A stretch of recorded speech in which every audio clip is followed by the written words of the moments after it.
Moscou et Minsk entament ce jeudi 10 jours d'exercices militaires communs au Bélarus dans un climat de tension internationale autour de la question ukrainienne. À la veille du début de ces exercices, le ministère russe de la Défense a diffusé ces images montrant leur déploiement au Bélarus. Ce déploiement de troupes et d'armements vient s'ajouter à la centaine de milliers de soldats que Moscou est accusé d'avoir massés à sa frontière avec l'Ukraine et qui font craindre aux Occidentaux une éventuelle invasion russe en Ukraine.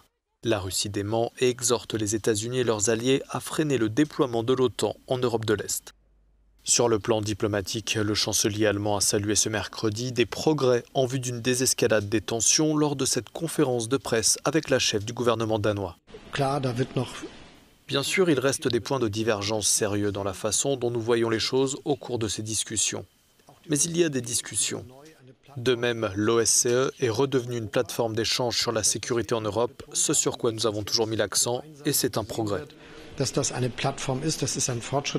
Après avoir rencontré Joe Biden ce lundi, Olaf Scholz doit se rendre à Kiev et à Moscou la semaine prochaine. Moscou, où la ministre britannique des Affaires étrangères est arrivée ce mercredi pour y rencontrer son homologue russe et pour fortement encourager la Russie à s'engager sur la voie diplomatique au risque de se voir exposée aux sanctions internationales.